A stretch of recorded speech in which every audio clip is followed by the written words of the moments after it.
முதலமைச்சர் ஜெயலலிதா உடல்நிலையில் முன்னேற்றம் காணப்படுவதால் விரைவில் வீடு திரும்புவார் என்று எதிர்பார்க்கப்படுகிறது. காய்ச்சல் காரணமாக சென்னை அப்பல்லோ மருத்துவமனையில் அனுமதிக்கப்பட்டுள்ள முதலமைச்சர் ஜெயலலிதாவுக்கு காய்ச்சல் குணமாகிவிட்டதாக மருத்துவர்கள் தெரிவித்துள்ளனர். வழக்கமான உணவையே அவர் சாப்பிட்டு வருவதாகவும் அவர்கள் குறிப்பிட்டுள்ளனர். உடல்நிலையில் முன்னேற்றம் கண்டுள்ளதால் முதலமைச்சர் ஜெயலலிதா விரைவில் வீடு திரும்புவார் என எதிர்பார்க்கப்படுகிறது.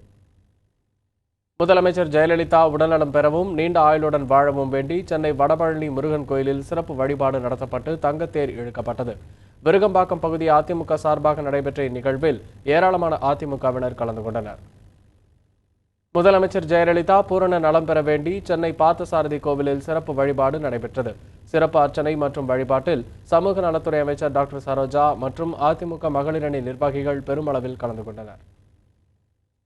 இதனிடையே முதலமைச்சர் ஜெயலலிதா மருத்துவ சிகிச்சைக்காக சிங்கப்பூர் செல்ல உள்ளதாகவும் அதற்காக தனி விமானம் தயாராக இருப்பதாகவும் ஃபேஸ்புக், வாட்ஸ்அப் போன்ற சமூக வலைதளங்களில் தகவல்கள் பரவி வருகின்றன. ஆனால் இந்த தகவல்களில் உண்மை இல்லை என அரசு வட்டாரங்கள் மறுத்துள்ளன.